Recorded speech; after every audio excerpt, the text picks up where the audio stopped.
Sylvia, and welcome to West Wing Week. Welcome to the West Wing Week, your guide to everything that's happening at 1600 Pennsylvania Avenue.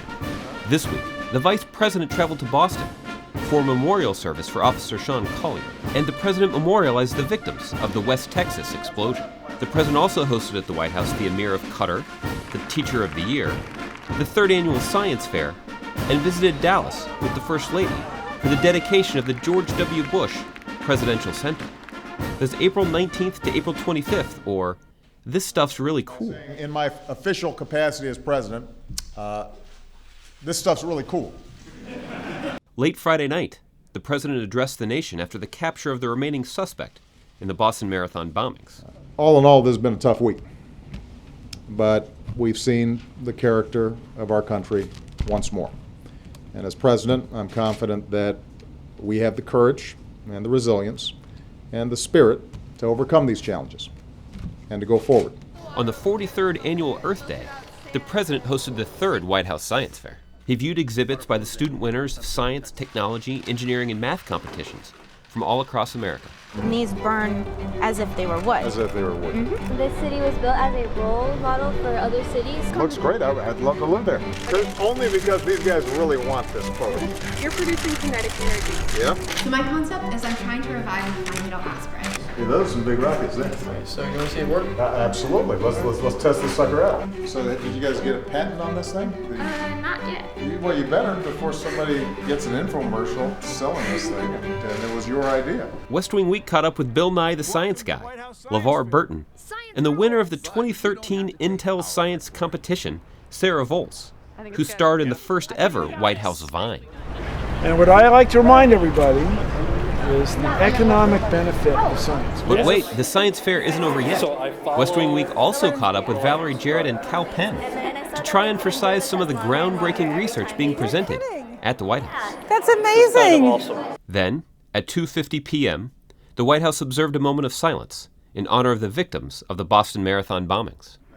On Tuesday, the President honored the 2013 Teacher of the Year, finalists from each state, and the national winner, Jeff Charbonneau, thanking all of them for their hard work and dedication every single day in the classroom. These folks did not go into teaching for money.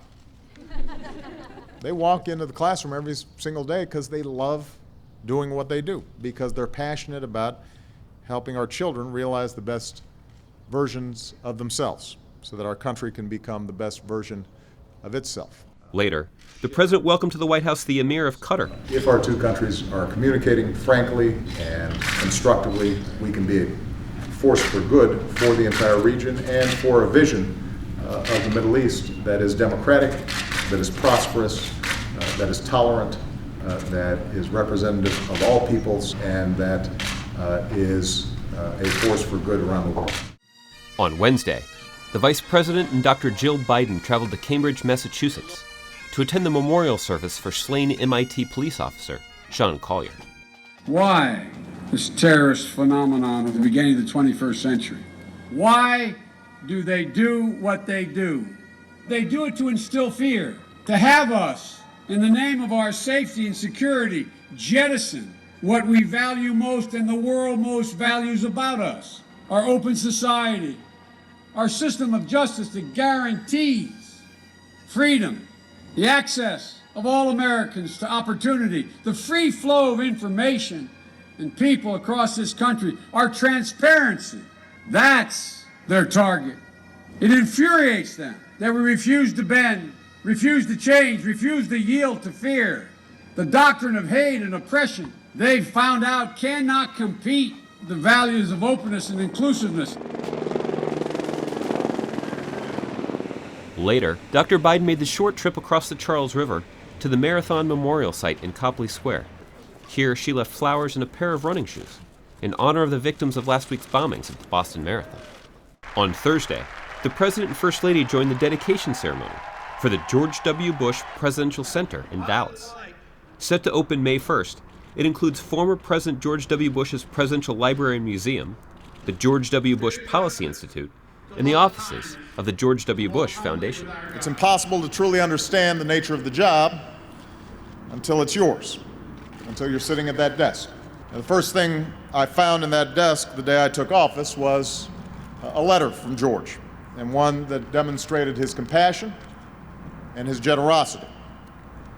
For he knew that I would come to learn what he had learned, that being president above all is a humbling job. The President and First Lady then traveled to Waco to remember the victims of last week's fertilizer plant explosion and comfort the families of those who were lost at a memorial service held on the campus of Baylor University. We may not all live here in Texas, but we're neighbors too. We're Americans too, and we stand with you and we do not forget. And we'll be there even after the cameras leave and after the attention turns elsewhere. To find out more information on any of these topics or to see complete videos of these events, go to whitehouse.gov. And thanks again for checking out your West Wing Week. All right. Oh, this is not a display.